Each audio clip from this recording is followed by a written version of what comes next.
that anybody that joining is admitted here as we go along.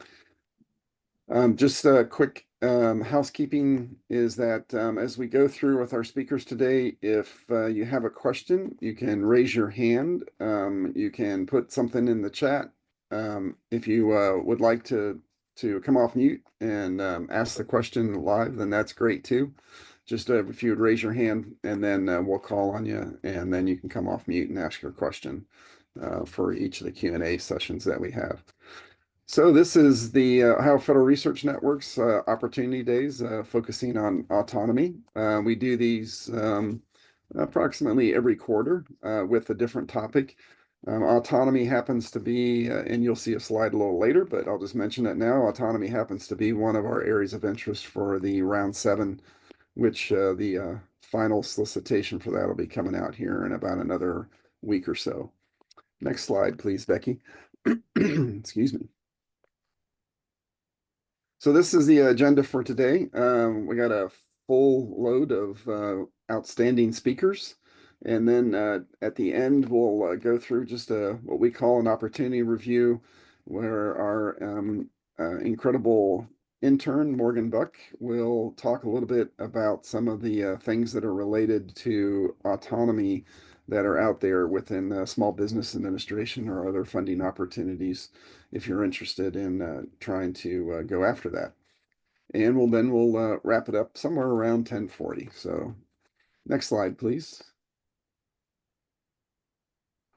For those that maybe are not familiar with the Ohio Federal Research Network's construct, so we have 4 primary federal partners that we work very closely with, and they are the ones that actually set pretty much the requirements that we do for every 2 years when we open up a solicitation from the state of Ohio.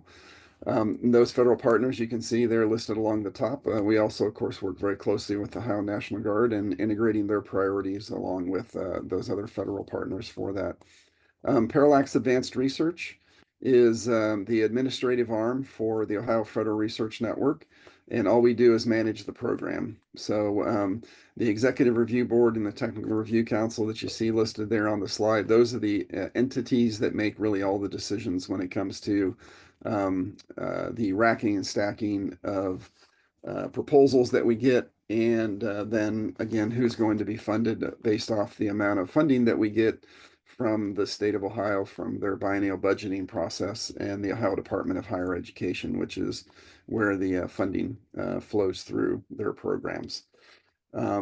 If I'll put in just a unpaid political announcement here. If you're interested in wanting to support this program and make it bigger and better, then please talk to your local elected officials and ask them to support OFRN by adding more money to the budget.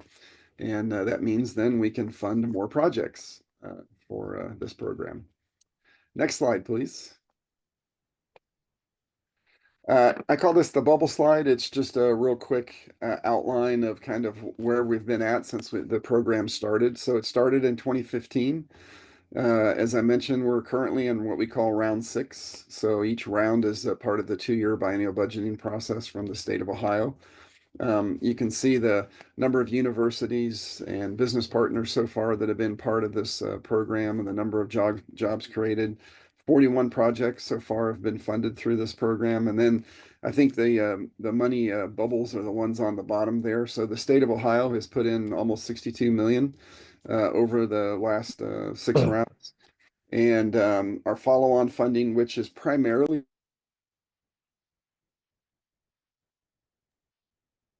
Sir, you muted yourself.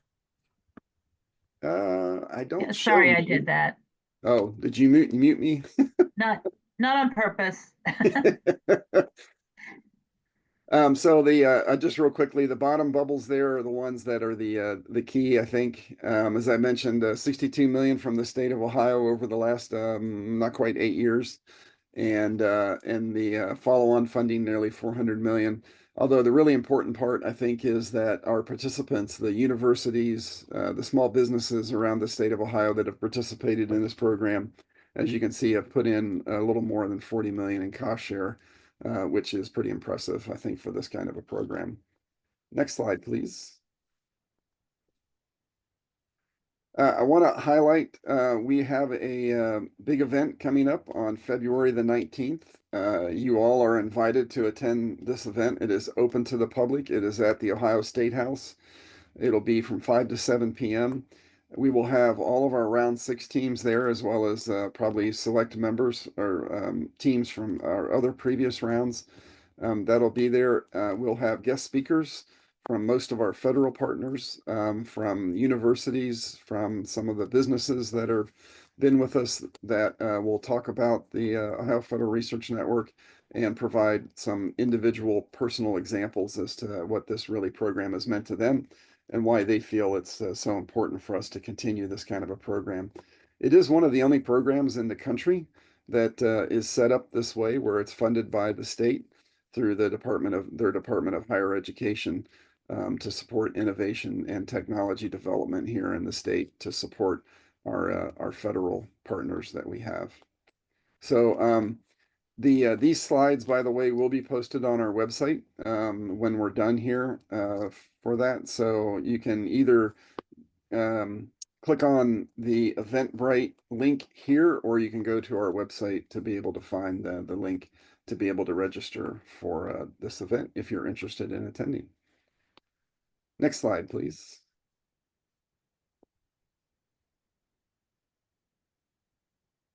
Okay, just some quick thank yous, because there's always a lot of people behind the scenes that put these things on. So the Parallax team, Becky Mesher, Lauren Jones, Jess Pacheco, and John Jackson did a lot of work to get ready for us to be able to put on these opportunity days.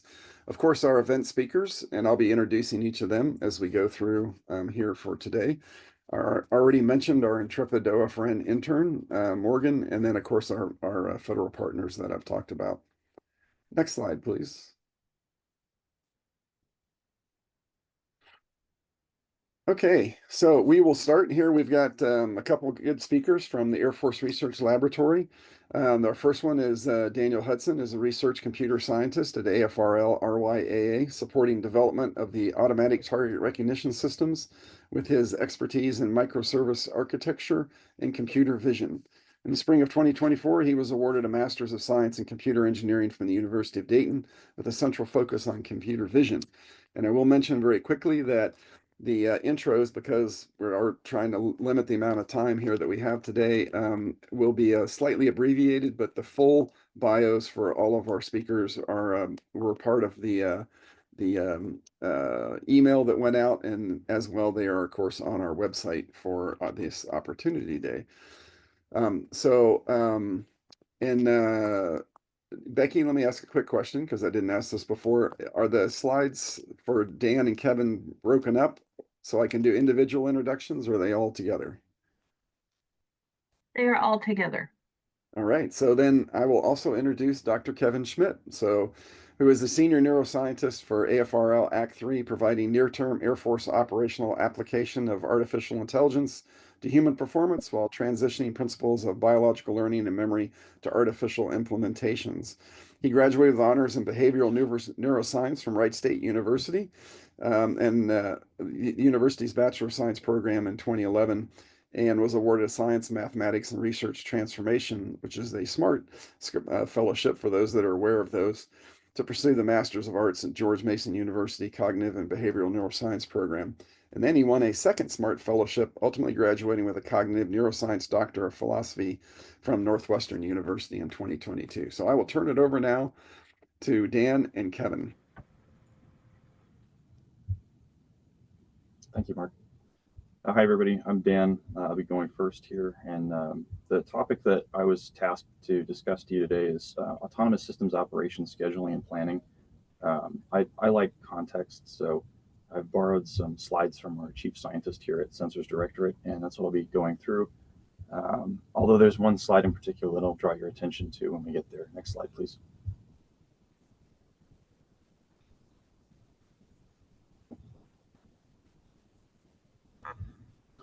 So AFRL Sensors Directorate deals with a lot of different subject matter, and as the name suggests, autonomy isn't really the central focus of what we do. There's all kinds of things that we address. So just really quick, the mission that we address is leading the discovery and development of future capabilities for ISR, combat ID, and spectrum warfare effects. We do this basically to facilitate the use of cutting-edge technology to inform the warfighter, give them the best information that is available, and then use that to make intelligent choices. Next slide, please.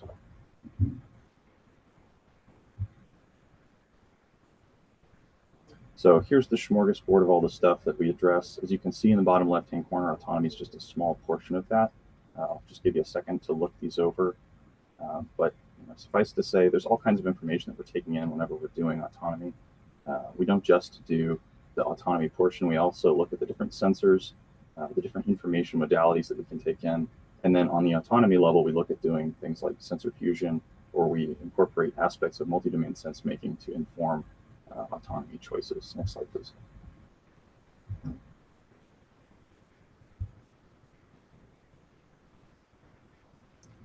So here's just a little bit about the EOIR stuff. As you can see, there's quite a bit here. Next slide. RF is another aspect that we deal with. Next slide. Spectrum warfare, incorporating these elements and doing sensor exploitation. Next slide. Position, navigation, and timing. Again, you can see how these things sort of play into the autonomy aspect. Next slide. Down to the microelectronics of the individual devices. Sometimes these include UASs. Next slide. Or to the photonics and the way the phenomenology interacts with the particular sensor on the platform that we're dealing with that we want to make autonomous. Next slide.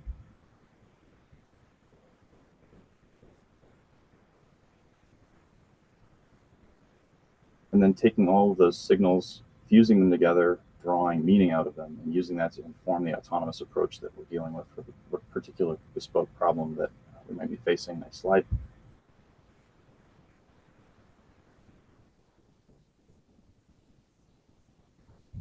All of these aspects play into what we're calling sensing autonomy, which, as you'll notice, is not necessarily just autonomy, but it all plays a role. Everything that we talk about here in Sensors Directorate informs the lens that we use to analyze autonomy problems. Autonomy, as we're defining it, is the mission to empower sensing systems to prioritize, orchestrate, and actively direct the sensing apparatus for the stratification of mission-directed goals. Now, this is Air Force technical speak, but when you get more into the scope of things, we're talking about machine learning, trusted data acquisition, artificial intelligence, enhanced computer processing, edge computing, distributed network collaboration. These are all things that people will be familiar with from industry. So the current research efforts that we're approaching are edge computing, world models, prediction techniques, machine low compute learning, such as analogical learning, semantic pointers, graph analytics, and so forth. Through the use of large language models, we can generate things like courses of action, or use generative AI to, this says develop courses of action, but you can actually use it to generate training data for synthetic training, things of this nature. So these are the different aspects of autonomy that we're approaching. And anytime that you run into a new autonomy problem, you have to consider all the different factors of the sensing modality, the platform, the theater, the courses of action that you need to develop based on the situations that you run into. So there's an incredible amount of like crystal ball gazing that goes on when you're dealing with an autonomy problem. What we're looking to achieve here for autonomous systems operations is, well, for one, it's OFRN, so we're looking to build a collaboration with you, the proposer, but we're really looking to have the scheduling and planning capability of algorithms to, excuse me, to be able to plan better for these contingencies and to design better autonomous systems based on all of these things that we'll run into, so that we can fully leverage all of those different sensing modalities, do that sensor information fusion, the sense making, and so forth, so that we can have a better autonomous system. And then, of course, the subtext there is that to do collaboration effectively, if you're an open source person, having the ability to look at the source code, to analyze the source code, and debug what we're trying to do, that's big points. It's not a make or break situation, but we are trying to solve many different problems here. So having the adaptability, being able to commute those solutions to other problem sets that's big for us too. Next slide, please.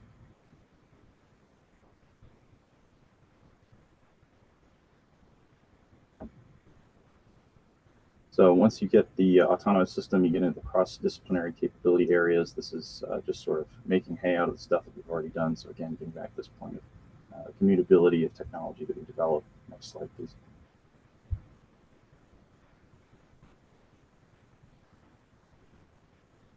And this is our leadership. Next slide. And the finance and accounting portion of the slide. Next slide. Next slide. So this is a little bit about our facility. We're a big area. This isn't really related to the autonomy portion, but you can see again we have all these different labs and things. I'm sorry, was there a question?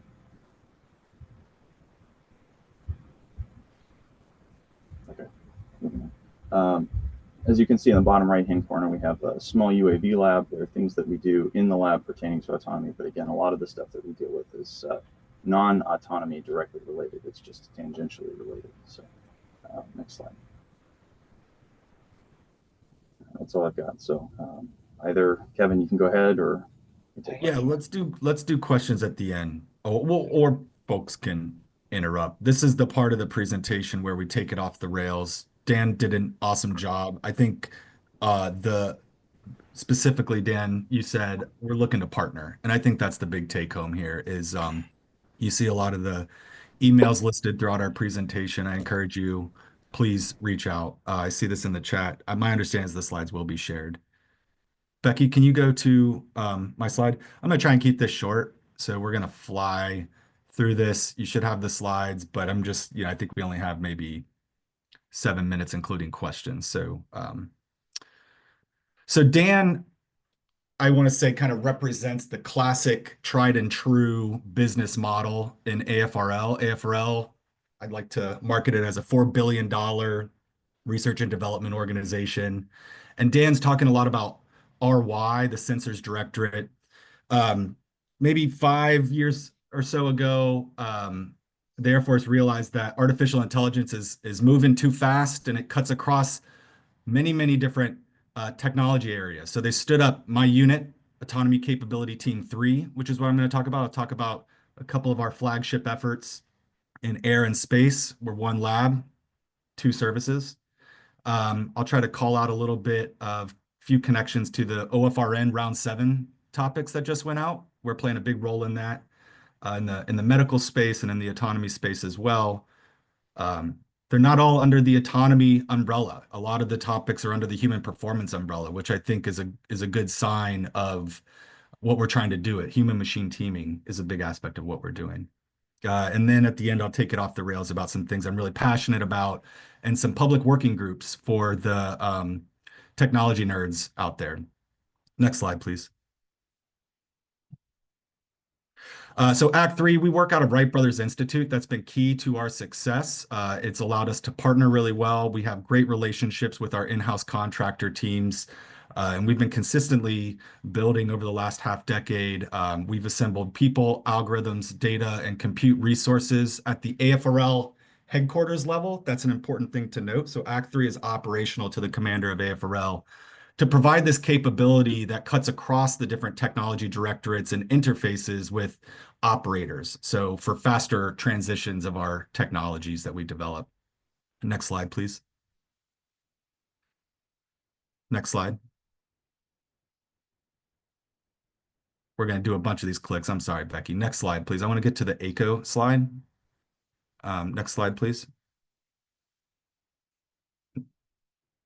Here we go. Autonomous Air Combat Operations. This is one of our flagship efforts. The ACO team, we played a large role in developing the algorithms that were flying the Secretary of the Air Force around that made a whole bunch of news clips. You can see these slides are outdated. We're in fiscal year 25 now, but rest assured, this team has continued to accelerate the pace of iterating over, and deploying these algorithms for autonomous air combat. Really a tremendous effort, and we're really proud of what our ACO team has done. So I mentioned that, this is one of our flagship efforts in the air, but we're one lab, two services. So we also have a big project in space called STARS. Can I get the next slide, please? And this is about autonomous satellite redocking and trusted autonomy, runtime assurance, putting a wrapper around the algorithm so that it stays within this delegated authority that we get it. It can operate autonomously, but only within these boundaries. And creating runtime assurance algorithms. Dr. Carrie Ann Hobbs is leading the charge on this effort. And it's really important to point out this space effort because it ties in with the OFRN Round 7 topics on trust. Can I get the next slide, please? I encourage folks to go to this reference here at the bottom. Dr. Hobbs and Dr. Lyons have developed trusted autonomy levels, right? We've heard of readiness levels, but developing similar metrics for trust in automation. And this is a big pursuit of ours across multiple directorates in AFRL. And hopefully that comes through in the Round 7 solicitation for trusted metrics for autonomous systems. I'll kind of go off the slides here just for time's sake. We've got a couple newer efforts. One is on autonomous aerial refueling is a large-scale effort that we're doing. So getting gas to the right place at the right time is a big effort across the directorates. Act 3 is playing a large role in that.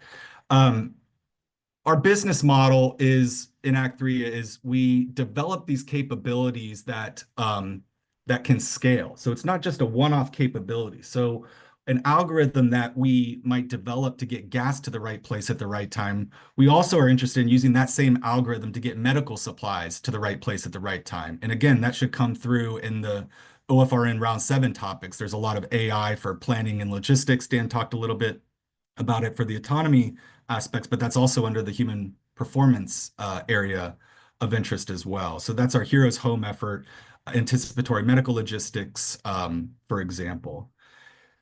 Becky, can you go to the slide where where we have the next generation AI capabilities? It should be about halfway down. Can you actually just go to my last slide where it says Quest? So I'm going to get you guys the link. So why is a neuroscientist on an AI team?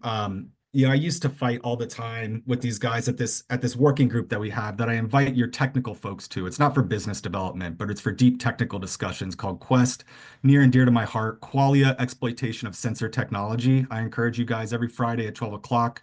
We go in and we talk about what is it going to take to create the next generation of artificial intelligence? And we're sold on the idea that the human brain has these very flexible capabilities. And we think that we can study how the brain is working, the mechanisms that it's using, the computational mechanisms, and implement that to make the next generation of artificial intelligence. And so please, folks, if these topics are of interest to you, here's my email. Reach out to myself, reach out to Dan, and we'd love to continue the conversation.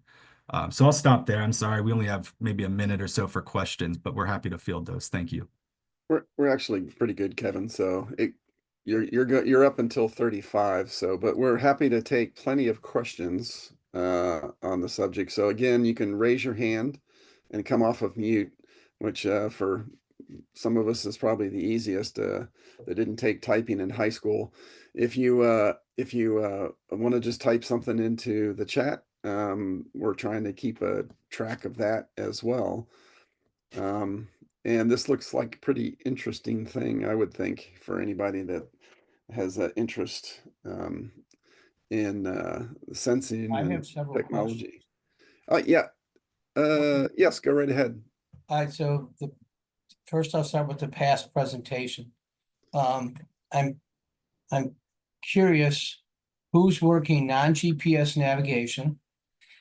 All right, I want to know if anybody's working synthetic aperture radar, and I want to know the real world applications you guys are looking at. And I'll give you an example.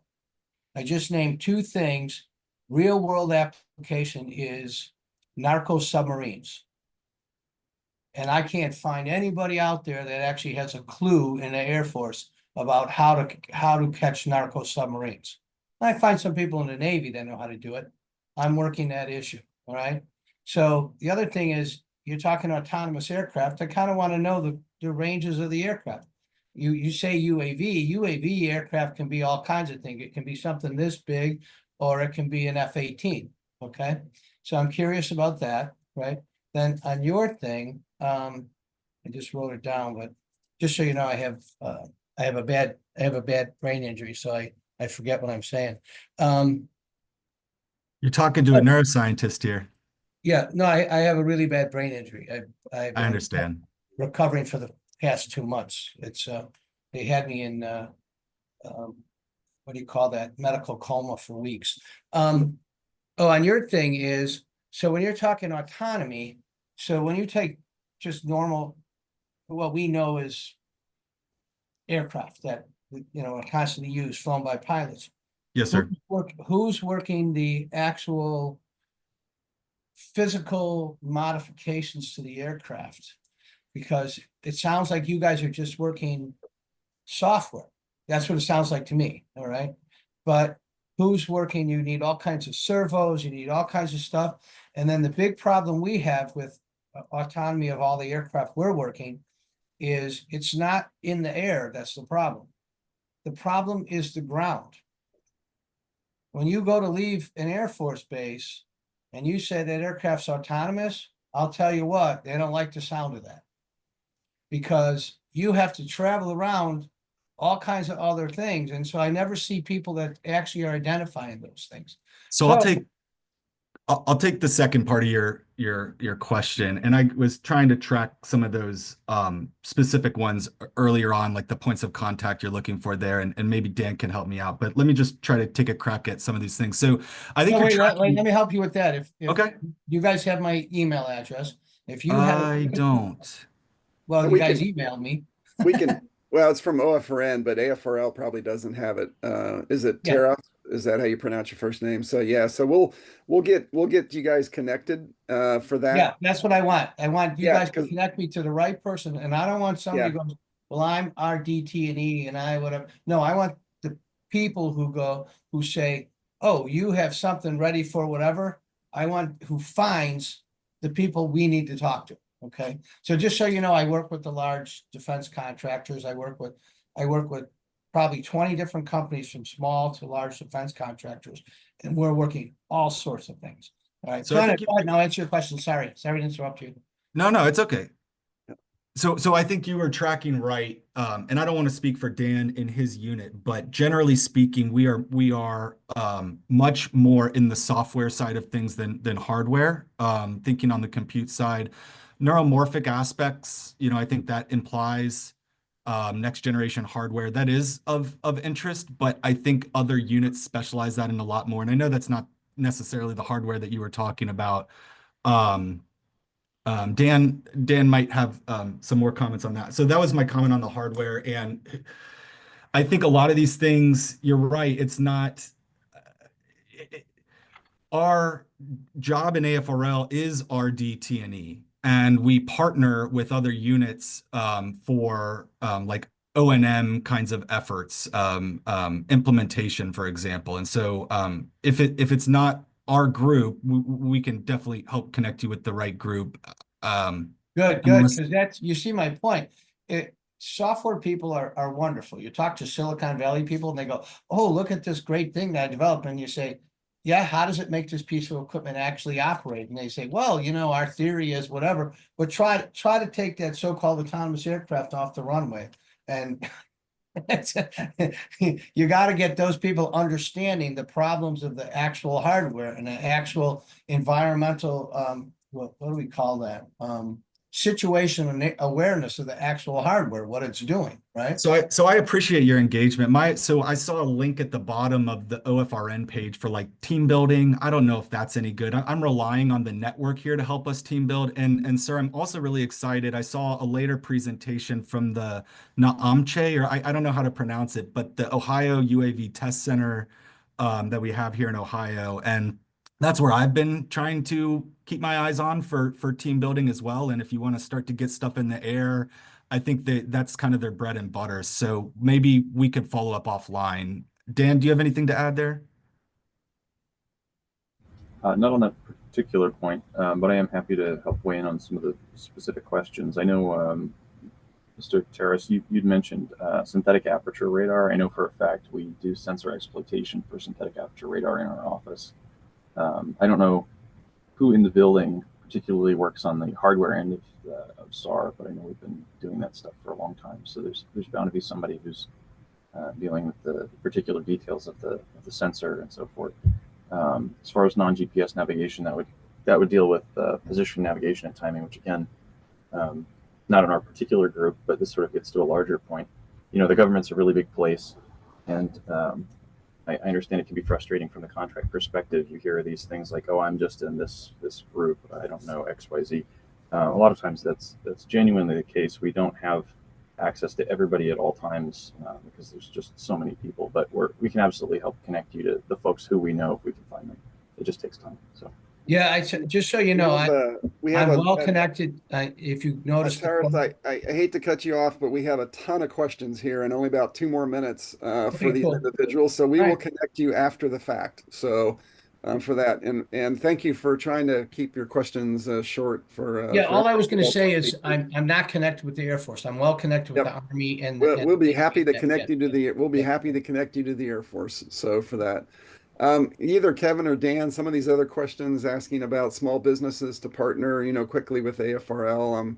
Obviously AFRL has the Small Business Association offices that they can work with. And again, if you're not familiar with those, we'll be happy to help out make those connections as well. On that, Brian McJilton, who is one of our very close partners that runs one of the small business part of the small business office there for AFRL, is a great partner. One of the questions was, how does cybersecurity testing and research fit into your mission?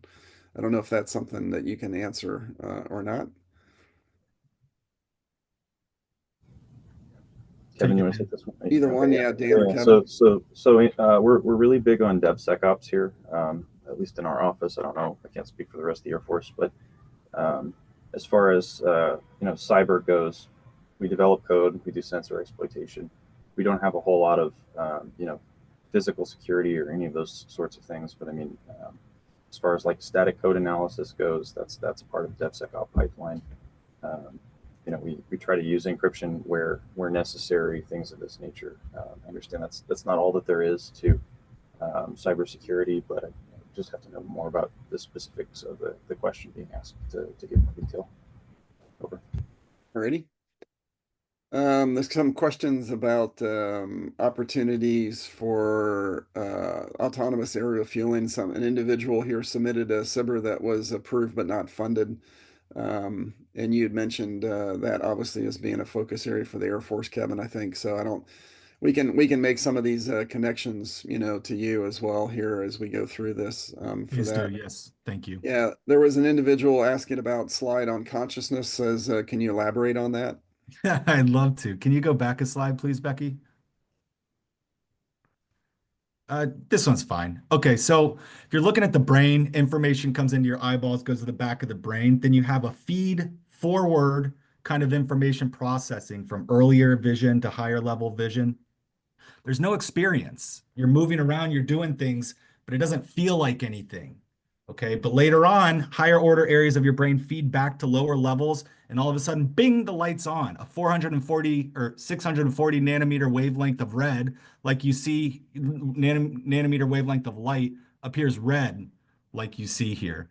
So everyone in AI is all about these transformers, right? Attention is all you need is this big paper that came out. But the neuroscientist over here says, wait a second. Those are feed-forward kinds of neural networks. Maybe we should be looking at recurrent forms of computations, like the old school long short-term memory networks. That seems to operate a lot more like human consciousness. So that's it. That's it. And gosh, I could go on forever. We host this weekly meeting, and please, if you're interested in these topics, I would love to engage with you deeply on this. Thank you.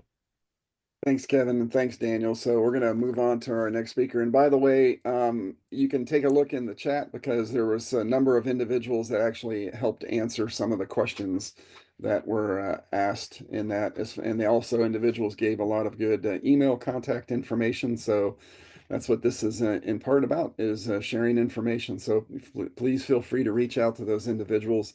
And again, this will all be posted on our website as well once we're done here after today for that. So our next speaker is Dr. Rachel Dedukovich from NASA Glenn Research Center up near Cleveland. She's the lead engineer for the High Rate Delay Tolerant Networking Project, which has completed experiments on board the ISS and SmallSat missions. Her work has a strong focus on developing network autonomy for space communication systems.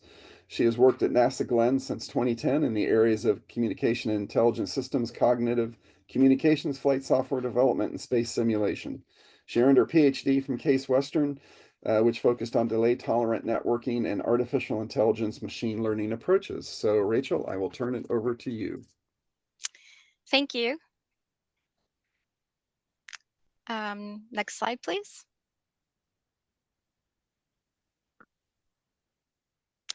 Okay, and I think you can skip to the next. So for us, I'm in the Communications and Intelligent Systems Division at GRC. And so kind of similar to how Daniel was saying, we're not directly focused on autonomy. Our focus is communications, but we have had several efforts that are related to artificial intelligence, machine learning, cognition. And so I've been focused on that as one of my main projects. And a picture here we have is our new advanced communications facility, which houses, it is a brand new federal building that houses state-of-the-art labs, all focused on developing communication technologies. And so we have kind of two different areas. We have one area that's focused on space and one that is focused on aerocom. For my career, I've been mostly focused on space and networking, but there are other areas at Glenn that have also looked at autonomy for things like drones and UAVs. And we actually have a hangar where we have an experimental aircraft, and we did some testing with that aircraft. So I have a couple charts on that moving forward. So next slide, please. So these are our labs and kind of the areas that I'm familiar with, although there are more. So my focus is space networks. And so related to that, we have virtualization and high performance computing, where we're looking at how to optimize the protocols for space and for high rate networks. We have a lot of work on optical communication, which is using lasers to develop gigabit per second comm from space. So that's one of the experiments that we recently completed. And then to prepare for those kind of experiments and develop the software and understand how does the network work, how do the assets move in space, we have a lot of areas that are related to network emulation and modeling and simulation. So there's groups that develop software specifically to emulate different scenarios like lunar scenarios. And then we also have an area that's focused on software defined radio. So that's where we have a radio that can be reconfigured for different waveforms just based in software and FPGAs. And then we also have where some of the areas are more research focused. We also have areas that are tied into actually the operational space networks, which is part of Space Communications and Navigation Program SCAN at NASA. So that's the group that actually operates the current space networks and is developing the future space networks. So to tie into that, we have a group that really matures the software and the technologies to where it's something that's at the level for flight operations. Next slide, please. So the project that we had that was really focused on autonomy is called cognitive communications. And what we were looking at for that is that right now, NASA has their communication relays, TDRS. Those are operated by NASA and they've been developed by NASA and they've been that way for multiple years. But now everything is going towards the commercial market where companies are going to be developing these relays. When you see things like SpaceX and all of those companies, NASA's looking at, well, how do we use those commercial services for our networks? And so one of the challenges that is that now everyone is kind of doing different scheduling methods, different protocols, different waveforms. So we need something that's going to be able to adapt to that. And not only adapt to the different kinds of networks, but also adapt to the challenges that already exist in space, like delays and weather. And then, depending on if it's RF or optical, there's different effects that occur from weather and clouds. So, we came up with the concept of a cognitive engine that is going to use AI techniques to kind of autonomously schedule the network and self heal and optimize among all these different assets. Next slide, please. So Cognitive Engine 1, it's focused on improving scheduling. So that's another issue with space networks, is that currently they have very fixed schedules that are done very far in advance. And so if you make a change, it's not very easy. And there's a lot of things looking at optimizing scheduling algorithms. We also want to make sure that we're filling up the bandwidth that we have allocated, so that everything is optimized. When we have these gigabit per second links, we want to make sure that actually the users are being optimized to use that. And then we also seamlessly roam between different channels and changing environment. So CE1 is kind of the decision making element that will do that. Next slide, please. The other aspect that I mentioned is delay tolerant networking. So these are actually the networking protocols that are going to tie together all of the different assets from the moon to Mars and the assets that are further out in space. And so it's a specific set of protocols that where things like TCP/IP don't actually work well as the delays get longer. DTN is trying to improve upon that. And it's also looking at how do you take these point-to-point links and make them into a solar system internet? How do you add security? How do you add autonomy? And GRC actually has an open source software that's called High Rate Delay Tolerant Networking that's available on the NASA GitHub. And we've actually used that as a framework to work with different universities and companies where they've developed their own algorithms to plug into kind of that HDTN framework to demonstrate how you could optimize the network. Next slide, please.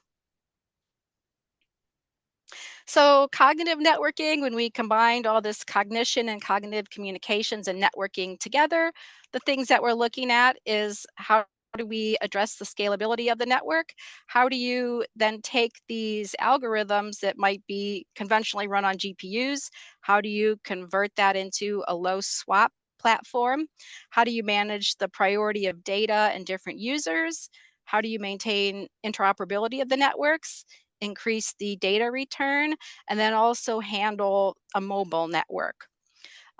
Next slide, please. I can skip to the next. So this one, I'm just going to talk a little bit about some of the actual flight demonstrations that we did.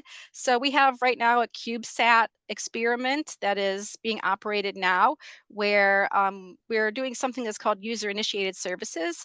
So that is when the spacecraft looks at the data that it has for itself, and it can use a series of API commands to autonomously schedule service when it feels that it needs it. So it has a always on command channel, and then it schedules its data channel to the ground. Next slide, please. So we partnered with a group from Ames, and this is the CubeSat that's currently on orbit now that they developed, and then we deployed our software onto. So that's TechEdSat 11. So it's currently testing the user-initiated services and delay-tolerant networking. And this team also, we did a previous CubeSat experiment with them, where they're interested in what they call a brain stack, where they are taking a bunch of different neuromorphic processors, experimental processors, and trying to test them in the space environment environment. So we actually, this was a year or so ago, we flew in space, to our knowledge, the first time that a neuromorphic processor was tested in space. So this team we've been partnered with, and they also partner with universities quite a bit. Next slide, please. And another thing I was mentioned, someone was talking about the problems on the ground. And so as part of our Tech Ed Sat experiment, we're using commercial services like AWS to automate the ground station capabilities. So we have a whole automated pipeline that takes the radio signals from the CubeSat to the ground and automates the processing in a cloud-based environment. So that's something we're very interested in. Next slide, please. And then this is just a little bit about the launch. So this was launched by Firefly Alpha. That is actually, it's only the 4th launch that they've done. So just kind of interesting to see the team that built the CubeSat. Next slide, please. And then these are kind of the other things that go into that in our area. So we're very involved in signal processing. So we're, developing the demodulation pipeline for the radio signal, and then also modeling how, when we will have contact with the ground station, when we can schedule the ground station. Next slide, please. And then this is another flight demonstration that we completed in 2024 on board the International Space Station. Next slide, please. So you can kind of see where we'd want to apply autonomy to this. So this is kind of the scenario that we had. We had our high rate delay tolerant networking software on board the ISS, which acts as a high rate gateway and sends gigabit per second data rates through a laser communications relay demonstration to 3 different ground stations that are located across the US. And so you could kind of see where you could apply autonomy to doing handoffs between the ground stations, adding security, adding video processing and routing capabilities. And then we also have our PC-12 aircraft that we are able to fly out of Glen. And you can actually see it in the video there. So we're able to test a variety of software. So we actually had an optical terminal connected to that aircraft, and we were able to send data from the ISS through the ground network and up into the PC-12 aircraft that was flying over Lake Erie. Next slide, please.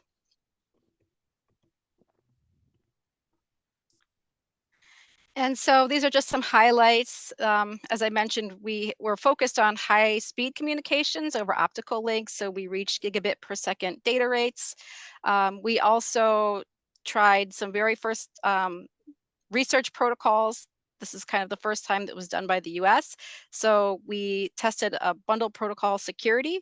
So there's a lot of interest if you think of applying autonomy to security, and also streaming video. So that's some of the things. We have pictures of pets and animals and videos that we used for our data to send down to the ground. And on the top is a picture of the optical terminal that was on the ground. And then this picture here is actually the optical terminal that was on board the ISS. As the experiment concluded, it was jettisoned. Next slide, please. Okay, so that's kind of what we've done for flight, and these are kind of the other areas that we're developing. Next slide. So, we have a lot of work now looking at the lunar surface. It's a big area for NASA, is Moon to Mars. So there's a team that is doing a lot of modeling of how is communication going to work on the lunar surface. And so this is something I think you could really apply a lot of autonomy and AI and machine learning techniques to.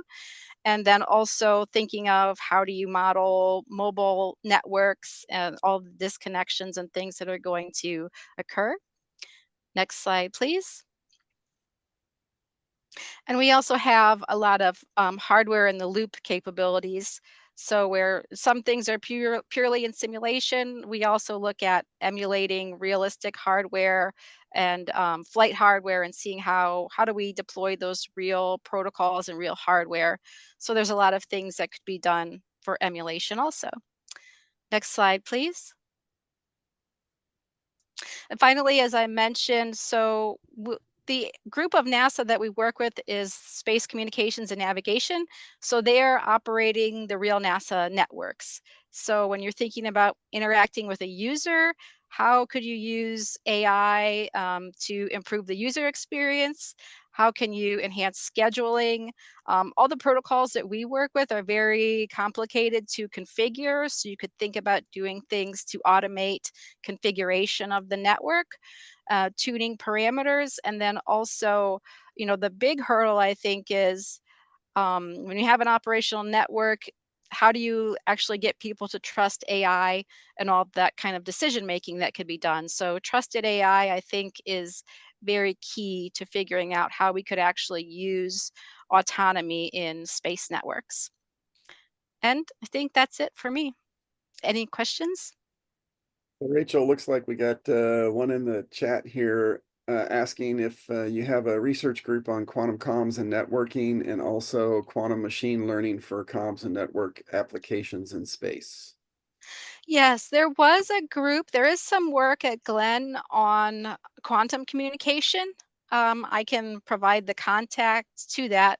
I don't think they've done anything for quantum for artificial intelligence, machine learning, but there has been a focus on communication. And we actually do another thing. We host a cognitive communications for aerospace applications workshop. And there were a couple groups that had submitted papers to that were focused on cognition and quantum communication. So I can also provide the link to those papers if anyone's interested. And then also a question about, are you conducting any research or on using NTNs to support advanced air mobility and autonomy for both NASA and FAA? Yeah, so there is work, I think, kind of related to that, where we're looking at 3GPP protocols and how that would be used in a space network. So kind of tying together those mobile networks and the space network, how is that all going to work seamlessly together? Okay, I had the same question on quantum, but sure, go ahead. well, no, I had the same question on Oh. quantum computing and communication. Whoever asked that question is they want to know, Argonne National Laboratory has a big working group on quantum computing and communication. So Argonne National Laboratory outside of Chicago, Illinois. So if they want to know who's working on it in the federal government, okay? And the round 7 solicitation actually has an area of interest that's based on quantum sensing. So slightly different. Let's see, any other questions for Rachel or for NASA Glenn in general? I'm trying to keep up with the chat because there's been a lot of activity in there, so I'm not sure if if I have the most current. If not, and you asked a question, please just come off of mute and feel free to ask your question, or you can just raise your hand, whichever you prefer here. Don't see anything. Becky, make sure you're backing me up here if I'm missing something.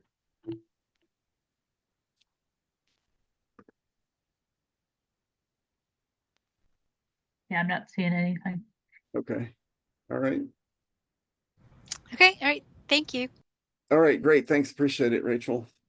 All right. So our next speaker, if you can go to the next slide, Becky,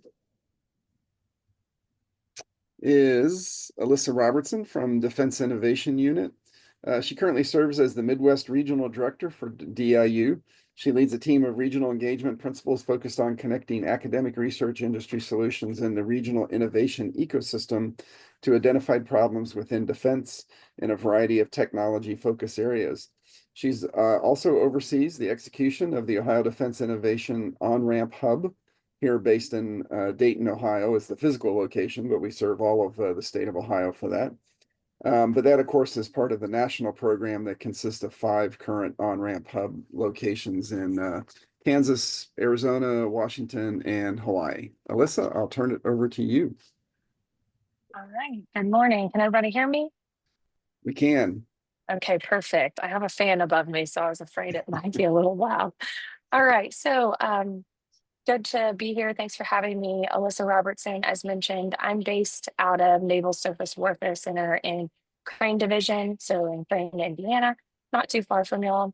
And as mentioned, I oversee the team of the Midwest, which is 9 states. And in full transparency, I am not technically a part of the Autonomy portfolio.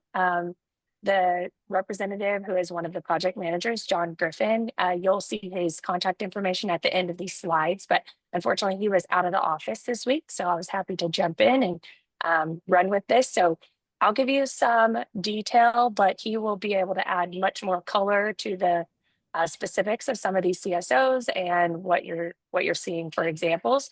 So what you're going to see here is basically the technical focus areas, and then you will see some of the solicitations that we have done in the past.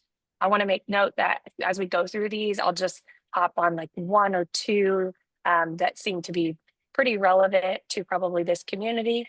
But in the top right corner of these slides, you'll see what phase this is. So you'll have an idea of like, is this something that's coming online in the future, or is it something that we've done in the past, just to give you an idea. So just want to make sure that I shout out that the Autonomy portfolio developed this mission statement. So it's with a relentless focus on the end user through software, hardware, and architecturally sound approach.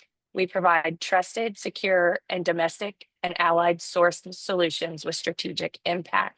So we're really out to provide proven commercial technology that can be modified to a defense use case. If you go to slide 2. So on slide 2, we're going to take a look at just our high-level autonomy focus areas. So it's important to note that this is a very cross-domain portfolio focused on hardware, AI, software problems that are being brought forward through the autonomy focus areas. So you can see unmanned aerial systems, defense and threat protection, maritime, supply chain issues, ground mobility, and lastly, software, the protocols, and the architecture surrounding that. Next slide. So first, we're going to jump into small UAS. So obviously, increasing the access to our small drones, lowering those procurement barriers, and supporting this larger drone industrial base. And the first topic we'll talk about is just Blue UAS, which I'm sure many of you are pretty familiar with. Next slide. So Blue UAS is the signature program of small UAS. And essentially, this is where we are maintaining a list of all platforms that the services can buy. So there are 2 aspects to this. If you already have a drone and you want to get into the Blue UAS approved list, this is where we're talking about full up ready drones for purchasing. There's that list, and the next round of applications, we actually just closed and did some selections recently. So the next round of applications will come online mid-summer if you're interested in that. And so that's good because that gives you plenty of time to go and ask questions and figure out what the process is and what you might need to tidy up between now and then. And then the second or other half of this is, let's say you have a really novel idea, but you would like to build this yourself, build out. You can go to the framework, which identifies approved and compliant components and software pieces to put into your build. So essentially, this will go through an application and an evaluation process. And then once you're on the list, it's important to note that you must prove to maintain your status on this list. Excuse me. I believe it's annually. But if you have any specifics about what you should prepare or what you should be considering for prior to the application process, you can certainly reach out and get those questions answered. Next slide. So this is just a quick example. This is obviously, as you can see in that top right corner, it's already in the transition phase, but the problem was that the overwhelming majority of the popular and affordable drones are manufactured in China. We see this all the time. We are looking for a solution that was going to be able to identify, screen, evaluate, and select the onboarding of a variety of commercial solutions. And then you can see the impact there was to broaden the pool of the available solutions to the DoD partners, OUSD, ANS, and obviously the services. And then the commercial vendors, you can find all of those on the DIU website. If we can jump to slide 13, 14, these slides will be distributed so you can see there are several examples through here. You can see different ones, but if you go to slide 13, it's talking about counter next. Uh-oh, my lights just turned off.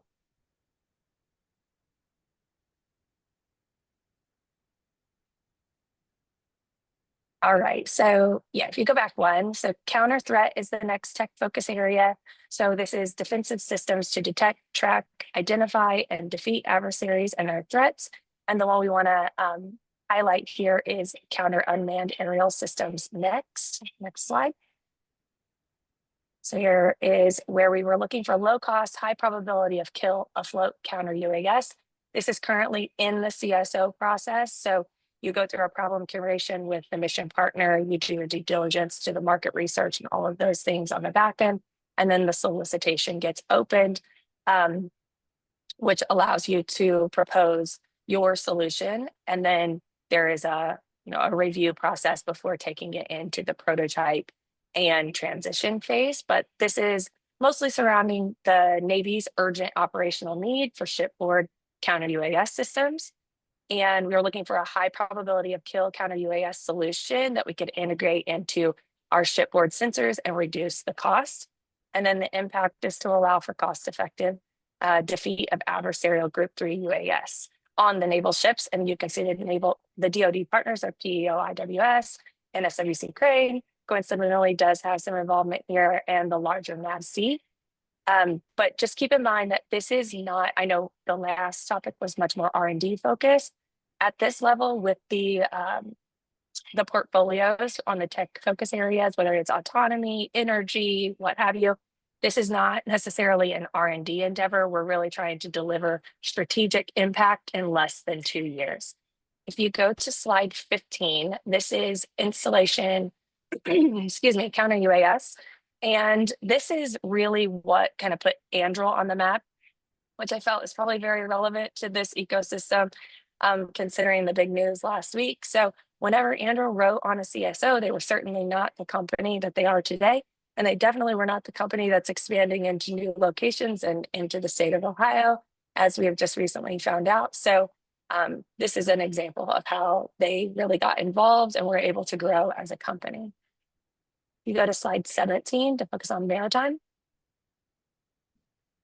So in maritime, the problem we were seeing is that this was really impacting the Navy, the Marines, and the Coast Guard, and very independently, they were not able to progress because they have much smaller budgets. So DIU was able to bring together the services to better understand what the problem set was of each, and then kind of identify a collaborative problem. And then they launched a CSO that was able to combine the smaller budgets and have a better strategic impact. If you go to, I think it's the next slide, maybe 19. One more. I just want to highlight this. So this was one that, as you can see, it's in the diligence phase. This is future solicitation that will be announced. And so really we're looking for a large unmanned underwater vehicle. So if you're, if this is relevant to you, you can take a look at the details of this whenever the slides get distributed. But this is something that it's one of the few that we're still in the development phase, and it will be released here in the future. If you go to slide 25, it should be a supply chain slide. So as you can imagine, supply chain over the last handful of years has obviously become very critical. And so this tech focus area is really focused on sourcing, rapid design, the manufacturing, storage, and the transport of the critical supplies and capabilities. And then if you go to the next slide, we're going to talk about enterprise test vehicle. So the concept for this was for it to be a low-cost cruise missile. And when you're thinking about looking for commercial solutions, I think the overwhelming thought was that, oh, we probably are not going to find a lot of solutions in this area in the commercial industry. But lo and behold, this CSO was released, And they ended up having about 100 CSO submissions on this enterprise test vehicle. There were very novel ideas that were brought forward that ended up being sent out to other portfolios. So that's the nature of this, is that it's really nice that all of the portfolios, like I mentioned, autonomy, energy, human systems, cyber, AI, emerging tech, they are very collaborative in nature. So if a CSO gets brought forward and it's not necessarily ideal for the solicitation that is being discussed at hand that you may have written on, you can always float it over to the others and see where it may be applicable. And then if you would like to go to 29, ground mobility. And while we're kind of clicking through these, manufacturing does fall within that supply chain area. And one thing to note is that in the same way that we have developed the Blue UAS, we are currently working on the Blue Advanced Manufacturing, which will be a very similar model focused on certified manufacturing processes and solutions that are certified and maintaining a list, on a recurring basis. So whether it's biannually or annually, but that is something that is coming online in the future. So ground mobility, we really feel like in the autonomy piece, we can be a part of the solution, even though we're likely not the entire solution. So this is technology to improve safety systems, fuel economy, increase our force protection, and reduce the boots on the ground. And if you would go to slide 33, focus on software. As I mentioned, like in the previous one, where we feel like we can be a part of the solution, but not the entire solution. And I also mentioned that there is oftentimes solutions brought forward where we can be cross-cutting across the portfolios. Software is oftentimes working with the cyber and the AI portfolios, who are also running their own independent and simultaneous CSOs to create an entire loop. So this is fostering interoperability for seamless collaboration, reliability, and obviously our national security. And there is one quick example for the autonomous collaborative teaming on the next slide. And so you can see there, again, this one is in the prototyping phase, but oftentimes you can see our DoD partner is highly driven by INDOPACOM and our future threats that we are looking at. And so the 2-year timeline is highly relevant here. I'm trying to get these solutions, made aware, in the door, and transition quickly. And then lastly, I believe our last slide is just the summary slide. John Griffin is a project lead in the autonomy portfolio, and you can see his email there in the bottom right corner. If you have any questions about these slides will be distributed in a PDF format for you to look at previous CSOs or the future ones. And if you'd like to reach out and get more details about those, you can always look to the DIU website.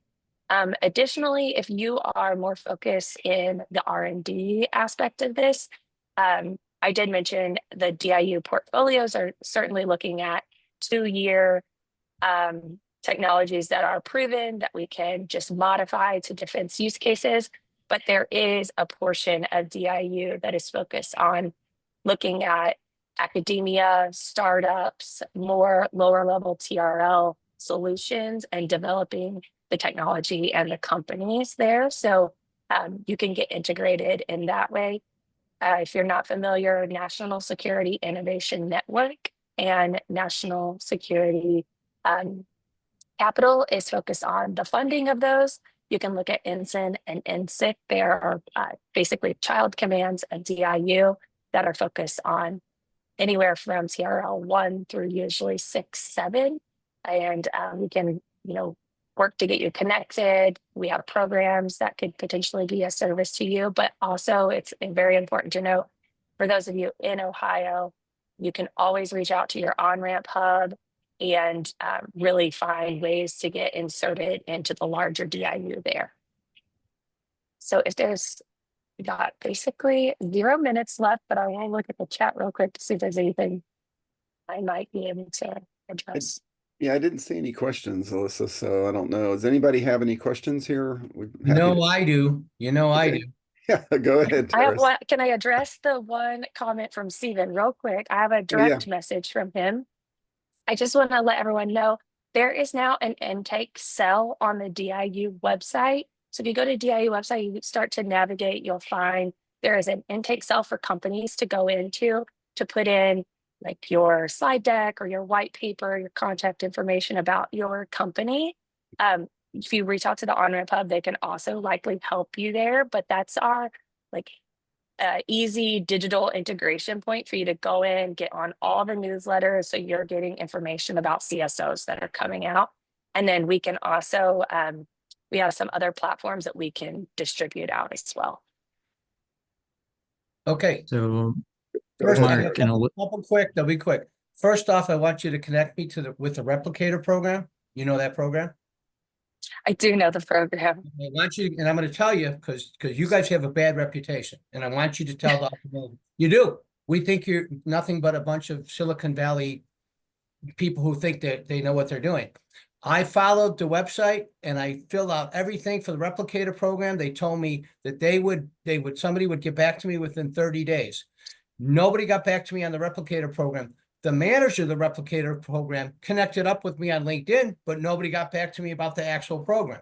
All right. Now I'm going to address the other thing. So I want you to let them know that you guys have a bad reputation. We think you guys are worthless. All right. So, all right. And I work with lots of OEMs that say the same thing. They're not worth talking to you. All right. So you can change that by what I just told you. All right. Oh, I'm known for this, you guys, in case you're wondering. All right. I make things better in this country. All right. Do you have a question? Yeah. Okay. You mentioned Okay. China. Okay. You mentioned China. All right. Your Blue UAS, I think, is based on the National Defense Authorization Acts, correct? Mm-hmm. All right. China is making in the year 2025, 1 million loitering munitions right now.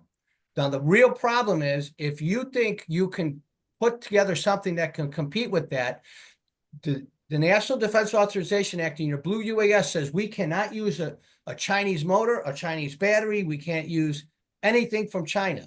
Guess what? China controls over 90% of the rare earth minerals. That means they make every single permanent magnet. They make every single small motor. What are you guys doing to address that? We're not going to make millions of loitering munitions UAVs if we don't, as a nation, attack that. Marco Rubio, during his confirmation hearing, Hey, Terrace, please let Alyssa answer your question, and then we have to move on. So this will be the only question. well, I want everybody to know this. This is a problem. Let her answer your question, and maybe she will. Taiwan. Yeah, let her, Terrace, Okay. let her answer your question, because I don't want to have to mute you, because we need to move on here at the time. It's okay. So, Alyssa, go right ahead. Well, she So can the intimate, get hold of me. And no, I can it's okay. be with her on the phone. Okay. Anyway, go ahead. So excuse me, the intimate details of what the autonomy portfolio is doing to address your concerns, I'm not fully aware of. But from my perspective, I think one of the things we're trying to do is be more collaborative with other organizations within the DoD who have the resources. So whether it's, EDA tech hubs that are focused on critical materials, we have MOAs that we have developed with EDA. I personally am going out and meeting with all of my Midwest EDA tech hubs, and I believe the Rocky Mountain region with some of the critical materials focus areas. They're doing that as well. So we're trying to find ways to collaborate, to look at how we can make suggestions up to larger DIU about some of the other initiatives and where there are opportunities for us to not be taking this on all on ourselves. But to be very honest with you, some of the actions that you're looking for, I do not have involvement in, and I'm not having the, insight into those. I would strongly suggest, because I know that you're passionate about this, and I'm not offended by that. I don't take offense at all. I recognize this is an issue, but I think you should reach out to this people, and John is right there, very well integrated into the autonomy portfolio, and he is able to hear those concerns and then look for mission partners that are able to be the champion for the issues that you're expressing. Because maybe you could take forward, like, I know this mission partner is concerned with this. We have solutions to this, or we have ideas. Is there any way we could come together and collaborate and, provide a package back to the autonomy portfolio or whatever portfolio makes sense? In terms of the replicator stuff, I'll certainly relay the message. one unique, interesting thing here is that the lead, the SES for Replicator, was the one and only political appointee within DIU. And so she obviously just left on Sunday, was her last day. So I know they're identifying new leadership there, but that's not to say that she's solely at fault. There's certainly an entire team behind that. And I know that there have been plenty of, events going on, a lot of closed door conversations with certain providers. And so I think that you're not the first, certainly, to express your concerns. And so I'm happy to carry that forward. But I really do hope that that gets turned around. I think there have been good strides and good wins there. They're just not always relevant to everyone in this space. So Thanks, Alyssa. Appreciate it. So we're gonna move on now. John, can you get hold of me, if you have please? time, Terrace, I'm gonna mute you if you don't stop talking, please. Well, I just We want have to John to move get on. hold of me, okay? Yeah, we have your you information. have his contact information. Yeah, we have your You information. should reach We'll out. be happy to pass it on. So there are some questions in the chat, Alyssa. If you have any additional time that if you would feel free to answer those, that would be great. All right, let me introduce. Could Becky just note those and then send them to me Yes. separately? Yeah, Okay, you bet. thank We'll you. be happy to do that. Thanks, Alyssa. Appreciate it. So now let me introduce Ted Angel, one of my wingmen, retired Chief Master Sergeant from the United States Air Force. He's the Director of Projects and Business Development for Aerospace and Defense for the Dayton Development Coalition. In his role, Ted is responsible for attraction, expansion, and retention of aerospace and defense companies throughout the region. He spent over 27 years in the United States Air Force, works very closely with the National Advanced Air Mobility Center of Excellence in Springfield, Ohio. So, Ted, I'll turn it over to you and let you take it away. Awesome. Well, good morning, everyone. General, thank you for the invite. Appreciate the opportunity to talk about the National Advanced Air Mobility Center of Excellence. So, Becky, you can go to the next slide. I know earlier we have a little acronym and we do call it the NAMC, but it is the National Advanced Air Mobility Center of Excellence. And I'm going to give you a brief history and then a little bit of the work that's being done there right now and some opportunities you guys may be able to take advantage of. So next slide. It's always nice to know where things started. So in 2014, the Air Force Research Lab in Wright-Patterson Air Force Base saw the importance of doing an OASIS study, an airspace study, because they wanted to find an area or detect an area where they could do unmanned aerial vehicle testing and keep it close to Wright-Pat. For those that are used to dealing with AFRL and some of the DoD, a lot of the testing is done in Southern California and Florida and some of the other test ranges. So this was an opportunity to keep it close to the customer, which was Wright-Pat and the folks working on the technology. What came about from that was a partnership with the Ohio Department of Transportation to create a ground-based detect and avoid system that was funded between the two. And that COA currently was originally set up for 10,000 feet. 1,000 to 10,000 feet for 225 square miles at the Springfield Beckley Airport. That has recently been raised in the last year to 18,000 feet. And I'll explain one of the reasons why that was done. But most of it is because of the flying we've done there has shown that we can fly in the national airspace beyond visual line of sight safely. And so the FAA trusts us to raise that altitude. Something important, and I'll talk further about this later, we have zero restrictions on size of aircraft, and we do not require chase planes because of the technology we'll talk about here in a minute. So next slide, please. So what is the NAMC, right? The NAMC is a facility that was envisioned with our partnership and close relationship with AFRL, the AFWorks and the Agility Prime, now the Autonomy Prime programs that are focused on helping companies commercialize these type of assets and technologies faster. We went after a DoD grant called the DCIP grant, the Defense Community Infrastructure Program.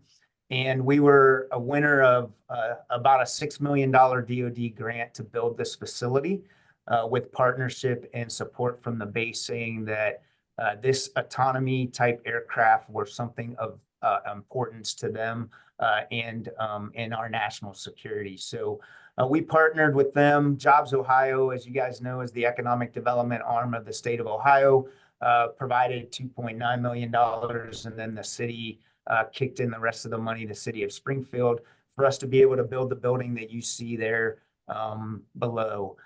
We have great collaboration space with AFRL, Agility Prime, AFWorks. The Ohio UAS Center sits in this facility and is one of the largest tenants with our Fly Ohio program. And then we have many academia and private industry that I'll show you in a minute who have taken up space in the facility. We did a groundbreaking in August 23rd of 2022 at our National Advanced Air Mobility Industry Forum that we host every year. And we were able to take occupancy of the facility December 1st of 2023 and started to really get our folks in there doing some work. So next slide.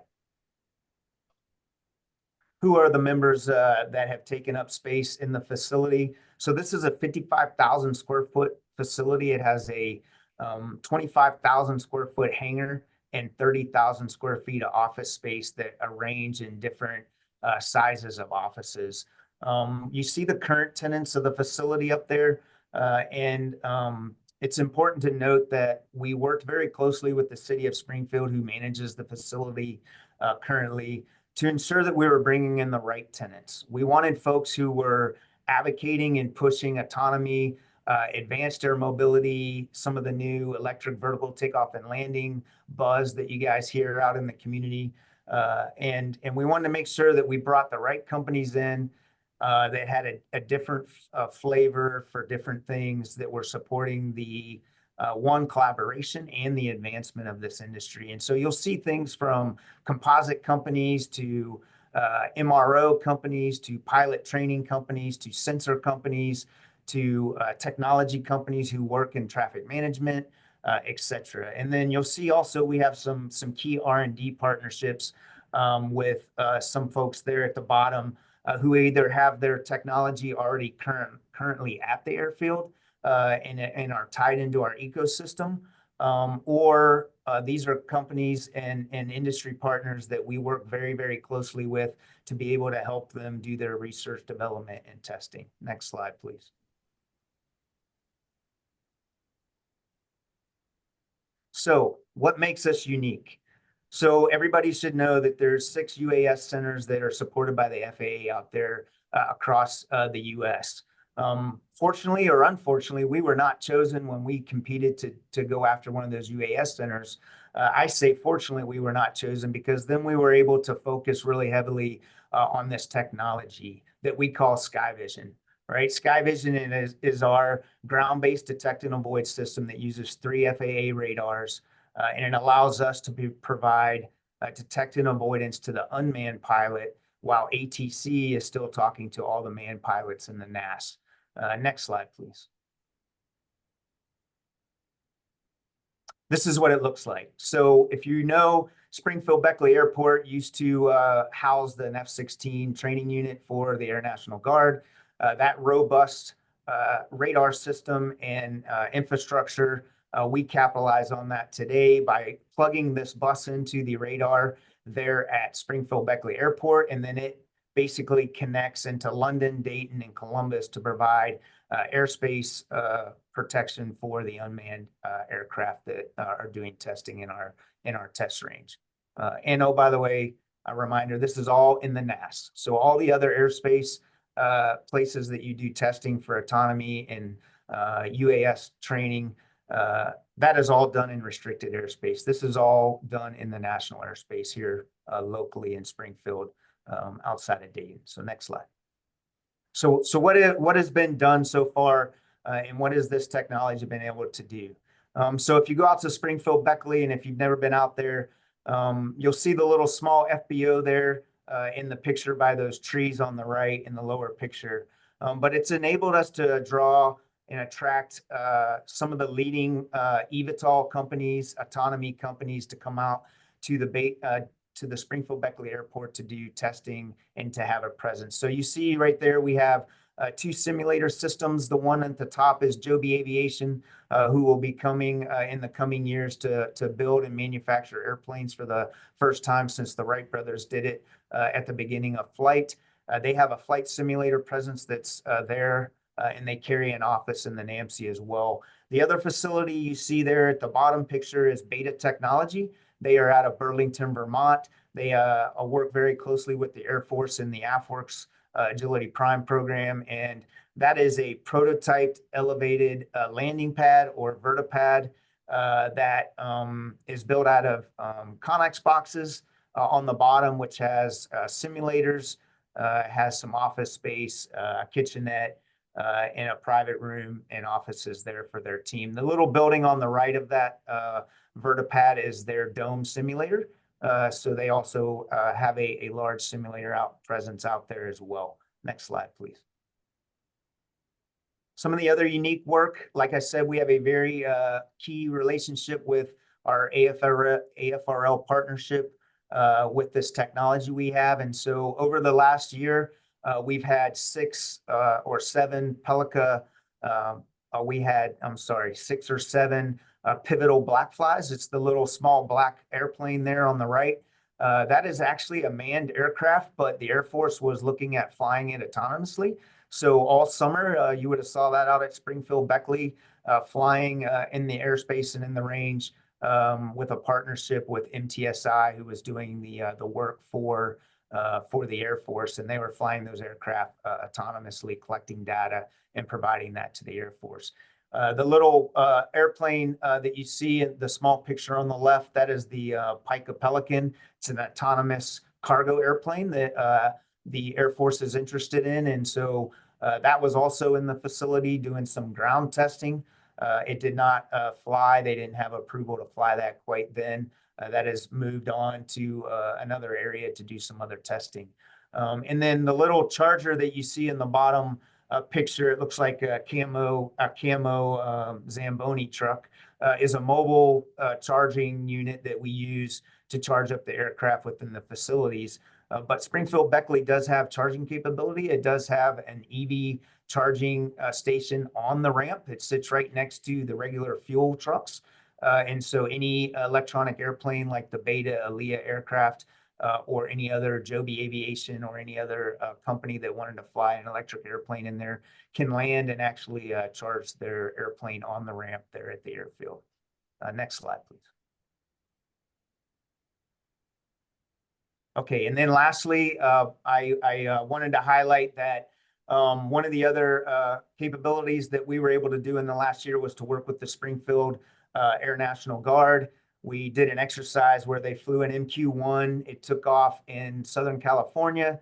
It had to have a chase plane to get it to altitude so that it could fly all the way across the country.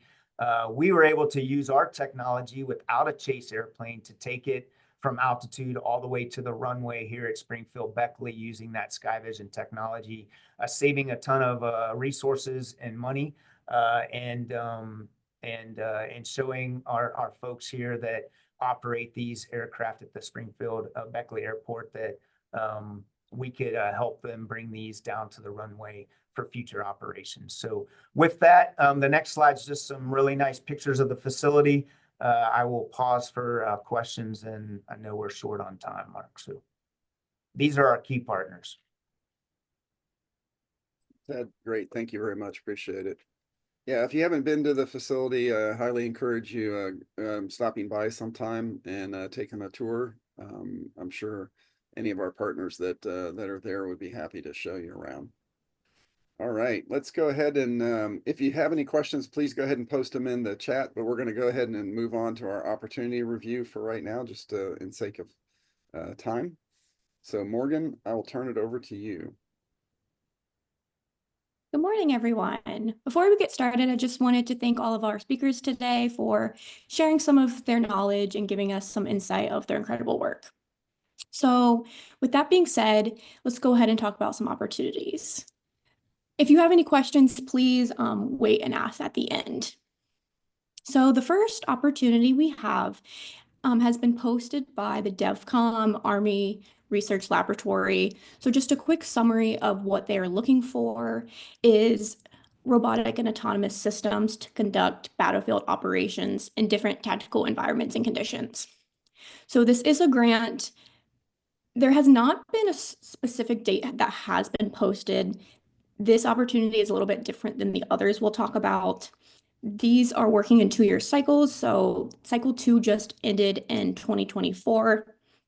And then cycle 3 will be coming up in 2026. All of the contact information is above, and these slides will be shared with everyone, so you will have all of this information. The funding is going to be awarded to multiple awards, looking at up to 2.1 million per year. Next slide. So the next opportunity has also been pushed out from DevCom. This one is only going to be 1 award, and we will talk a little bit more about these SBIR projects. This is just kind of one we'll talk about, but there is a list at the end of the slideshow of multiple that are related to autonomy. So I will note that this was just published a couple of weeks ago, and it will be closing February 5th. So if this is something you're interested in, please put that on your calendar because it is going to be closing pretty soon. So essentially what they are looking for is precise drone landings within different environments. Note that the DP2 proposals are looking at the initial design of the system along with creating the prototype itself to be able to demonstrate its effectiveness and readiness. And this is a 8-month period for about 1.6 million at 1 award. Next slide. So this next opportunity is also an SBIR project direct to phase 2, just like the previous slide. This one was released December, and it also will be closing February 5th. They are looking for a prototype system to allow combat vehicle to execute basic autonomous maneuvers triggered by natural language commands. These maneuvers may include tasks like navigating to known or unknown waypoints, positioning tactically, controlling operations, and coordinating with other vehicles and multi-vehicle operations. This is also an 18-month period at 1 award for 2 million. Next slide. So this next opportunity is going to be a grant, and it was released April of last year and will be closing April of 2029. The funding is, they're looking at about 1,000 expected awards, and these awards are going to be approximately from 10,000 to 100,000 per award. Essentially what they're looking for is autonomous ground and air vehicles for open, urban, and cluttered environments. The key technologies they're specifically looking for are low profile designs, rapid operator training, reprogrammable platforms, sensors for detecting targets, and efficient propulsion. And this was also pushed out by the Army Research Laboratory. Next slide. So just a reminder, I know this topic has kind of came up a little bit throughout the morning. This is the pre-list of the Ohio Federal Research Network Round 7 opportunities. The list of projects are right here, Autonomy being one of them. Contact information, Mark is our executive program manager. So if have any questions, all of these emails are here listed for you guys. And then keep in mind that these are important dates. It was pre-released at the end of the year, and then the formal release should be coming very soon. Next slide. So this is what I was talking about the SBIR and STTR opportunities. This slide and then the following slide are all of these topic titles that are related to autonomy. They are, I believe, there might be a couple that are not due February 5th, but most of them are going to be closing very soon. So if this is something you're interested, again, keep this on your radar. Next slide. And then just a reminder, the BAA release schedule was changed this year. So it is a little bit different than it has been in previous years. The topics will be released every Wednesday of every month. But for more information, you have the slide and the link to read more about it. And I believe that, last slide. So these are just some more helpful links. Many of the opportunities did come from one of these websites. So if you want to search for yourself to see if there's any other opportunities, these links are perfect for that. Thanks, Morgan. Appreciate it. Next slide, Becky. Just a listing of upcoming events that are going on here in Ohio.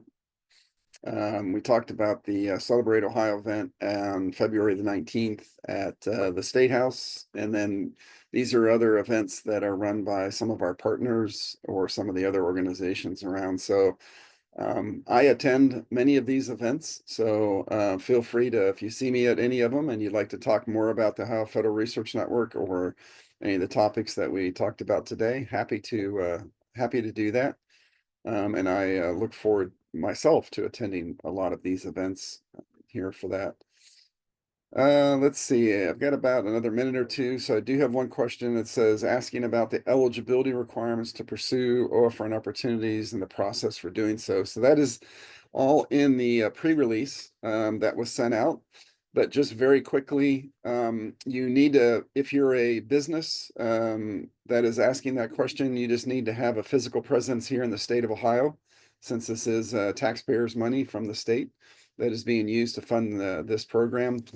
And then you need to partner with 2 universities here in the state, a small business, and then have one of those 4 federal partners that we mentioned at the very beginning that is a sponsor for your proposal for that. So, but all the details are in the pre-solicitation for that. So next slide, Becky. I think that might be, yep, just our contact information.